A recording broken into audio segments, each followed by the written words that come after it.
यावर्षी पाऊस कमी झाल्याने मार्च महिन्यातच पाणी टंचाई भासू लागली आहे। कळवण तालुक्यात चनकापूर धरण असून देखील धरण उशाशी व कोरड घशाशी काहीशी अशी वेळ अभोणा परिसरातील गोसराणे ग्रामस्थांची झाली आहे। चनकापूर धरण हे ब्रिटिशकालीन असून गिरणा नदीवर गोसराणे शिवारात ब्रिटिशकालीन नकट्या बंधारा बांधण्यात आला। या नकट्या बंधाराचा फायदा गोसराणे, अभोणा, साबळेपाडा, जयपूर, दत्तनगर, भगुर्डी येथील शेतकऱ्यांना व नागरिकांना पाण्यासाठी या बंधाऱ्याचा फायदा मोठ्या प्रमाणात होतो। हा बंधारा असल्यामुळे पाण्याची टिकवणूक क्षमता असल्यामुळे विहिरींना पाण्याचा स्रोत मिळतो आहे। तसेच गोसराणे येथील ग्रामस्थांना या बंधाऱ्याच्या ठिकाणी असलेल्या विहिरीचा पाणी पुरवठा पिण्याच्या पाण्यासाठी होतो। परंतु सध्या हा ब्रिटिशकालीन बंधारा पूर्णपणे ढासळला असून तो दुरुस्तीच्या प्रतीक्षेत असून शेवटच्या घटका मोजत असल्याचे चित्र दिसून येते आहे। या बंधाऱ्याच्या दुरुस्तीसाठी गोसराणे येथील ग्रामस्थांनी वेळोवेळी पाटबंधारे विभाग, प्रांत कार्यालय व ग्रामपंचायत या सर्व ठिकाणी अर्ज करून व खेटा मारून देखील शासन दरबारी दखल घेतली गेली नाही। तसेच तत्कालीन आमदार JP गावित व नितीन पवार यांनी देखील या कामाचे फलक लावून उद्घाटन केले, परंतु पुढे काहीच झाले नसल्याने ग्रामस्थ नाराजी व्यक्त करत आहेत। म्हणून आत्ताच्या सरकारपेक्षा इंग्रज तरी बरे अशी भावना ग्रामस्थांनी व्यक्त केली आहे। शासन दरबारी कोणीही या बंधाऱ्याची दुरुस्ती करत नसल्यामुळे नाईलाजाने ग्रामस्थांनी एकत्रित येत वर्गणी करून व श्रमदानाने डागडुजीचे काम हाती घेतले आहे। म्हणून सार्वजनिक पाटबंधारे विभागाने तात्काळ बंधारा दुरुस्तीची उपाययोजना करावी अशी मागणी ग्रामस्थांनी केली आहे। प्रबंधभूमी महाराष्ट्रासाठी प्रकाश बाबुल, अभोणा, कळवण। हा आमच्या गोसराणे गावातील ब्रिटिशकालीन नकट्या बंधारा असून सदर बंधाऱ्याची अत्यंत दुर्दशा झालेली आहे। आम्ही प्रशासनाला वारंवार विनंती करून लोकप्रतिनिधींना या 4-5 वेळेस अर्ज दिलेले होते, तरी या बंधाऱ्याची कोणत्याही प्रकारे प्रशासनाने दखल घेतलेली नाही किंवा लोकप्रतिनिधींनी 2-4 वेळेस उद्घाटने केली, पण कोणत्याही प्रकारचं काम झालेलं नाही आहे। फक्त शासन स्तरावर उद्घाटने करून लोकप्रतिनिधी या ठिकाणी वाह करून निघून गेलेली आहेत। सदर दुष्काळाच्या परिस्थितीत बंधाऱ्याची अत्यंत दुर्दशा झालेली आहे। नमस्कार, मी आता सध्या आमच्या गोसराणे नदीकाठी आहे। ही गिरणा नदी आहे। या गिरणा नदीच्या काठी ब्रिटिशकालीन जो बंधारा आहे हा नकट्या बंधारा आहे।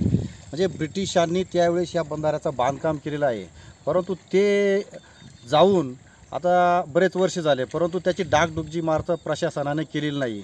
आणि ह्या नकट्या बंधाराच्या आधारावरती जो आमचा परिसर आहे, आमची पंचक्रोशी, कमीत कमी 10 ते 15 गावाचं शेतकऱ्यांचं जीवन या नकट्या बंधारावरती अवलंबून आहे। परंतु त्याची सध्याची परिस्थिती बघता त्या पूर्ण होल पडलेले त्यानं त्याच्यामार्फत तो फुटण्याचा संभव आहे त्याचा।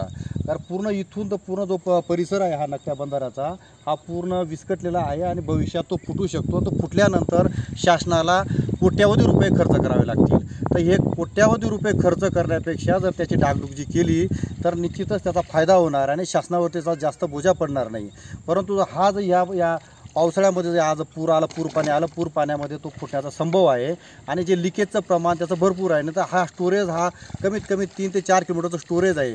हे स्टोरेज आता ह्या सद्य परिस्थिती या बोगद्यांमुळे असं ठिकठिकाणी याला बोगदे पडलेले आहे। या बोगद्यांमुळे त्या ठिकाणी पूर पाणी किंवा हे जे सद्यस्थितीचं पाणी आहे या पाणी राहत नाही, ते पाणी लिकेज होऊन जातं आणि आता पुढे भविष्य पाणी टंचाई बसणार आहे। या ठिकाणी आमची गोसराणे गावाची जलजीवनची विहीर आहे, अक्षरशः त्या विहिरीमध्ये पाणी आहे, पूर्ण गावाला ते पाणी पुरत नाही आहे। परंतु शासनाला एकच विनंती आहे का ह्या जो गिरणा नदीवरील जो नकट्या बंधारा आहे तर याची डागडुजीचे काम त्वरित करावे, नाहीतर आमचे ग्रामस्थ जे पंचक्रोशीतील ग्रामस्थ आहे उपोषणाला बसण्याची तयारी करतील। कारण शेतकऱ्यांचं जीवन आहे या नदीवरती अवलंबून आहे, परिसराचे पर्क्युलेशन घ्या आणि कुठल्याही पाण्यावरती शेती अवलंबून आहे, बरोबर। तर हे शासनाने याची त्वरित काळजी घ्यावी हीच आम्हाला अपेक्षा आहे। असं म्हणतात धरण उशाशी आणि कोरड घशाशी, कारण आमच्या आजूबाजूला धरणं आहेत, पण त्याचं पाणी ह्या पद्धतीने शेतकऱ्यांना उपयोग होत नसेल तर या धरणाचा कुठल्याही पद्धतीने उपयोग होणार नाही। तर शासनाला एकच विनंती आहे का ह्या धरणाचं काम त्वरित लवकरात लवकर करावं, नाहीतर येत्या निवडणुकीमध्ये शासनाला शेतकऱ्यांचा विरोधाला सामना करावा लागेल। तरी कृपया करून सगळ्या लोकप्रतिनिधींनी ह्या प्रश्नाचा मार्गी लावावा आणि त्याचा योग्यपणे शेतकऱ्यांना न्याय द्यावा हीच आमची सर्व ग्रामस्थांच्या वतीने, गोसराणे ग्रामस्थ व पंचक्रोशीतील ग्रामस्थांच्या वतीने नम्र विनंती आहे। आम्ही परवाच्या दिवशी श्रमदान करून गावातील लोकांनी या नकट्या बंधाऱ्याला आम्ही सिमेंट कॉन्क्रीट स्वखर्चाने हे डागडुजीचं काम केलं आहे, परंतु ते अल्प प्रमाणात आहे, ते जास्त काळ टिकाऊ नाही. पण शासनाने याचं व्यवस्थित त्याचं नियोजन प्लॅन इस्टिमेट काढून आणि व्यवस्थित त्याचं कॉन्क्रिटीकरण करून ती डागडुजी करून घ्यावी. आम्ही ग्रामस्थांनी लोक सहभाग झाले आहे, बरेचसे 5-25 लोक या ठिकाणी आलेले होते. त्या लोकांनी सगळ्यांनी येऊन आम्ही वाळू सिमेंट घेऊन आणि या बंधारे डागडुजी काम केलेले आहे, परंतु ती तात्पुरती आहे.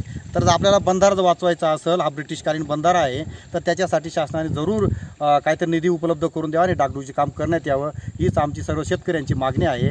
तर ही नम्र विनंती शासनाने मान्य करून आणि हे त्वरित लवकरात लवकर काम करावे, हीच आमची विनंती आहे. नाहीतर प्रशासनाला आणि आम्ही एकच निवेदन देतो, नाहीतर आम्हाला उपोषणाशिवाय दुसरा मार्ग नाही. धन्यवाद.